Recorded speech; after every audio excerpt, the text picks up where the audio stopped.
Ağıllı qarışqa və buğda dənəsi.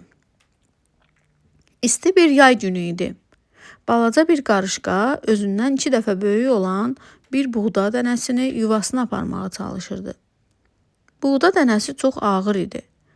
Qarışqa onu gah itələyir, gah da çəkirdi. Yolun kənarında oturan bir çəyirtkə qarışqaya baxıb güldü. Ay qarışqa, bu qədər əziyyət nəyə lazımdır? Bax, hər tərəf yeməklə doludur. Gəl biraz dincəl, mahnı oxuyaq. Qarışqa dayanmadı. Alnının tərini silib dedi. İndi yaydır, yemək çoxdur. Amma soyuq qış gələndə hər yer qarla örtüləcək. O zaman ac qalmamaq üçün indidən hazırlaşmalıyam. Çəyirtkə qarışqanın sözlərinə əhəmiyyət vermədi. Tullanıb uzaqlaşdı. Qış gəldi, hər tərəf ağ örpəyə büründü. Çəyirtkə yeməyə heç nə tapmadı. Çox acdı və üşüdü. O qarışqanın yuvasına getdi. Qarışqa onu mehriban qarşıladı və topladığı buğdadan ona da verdi.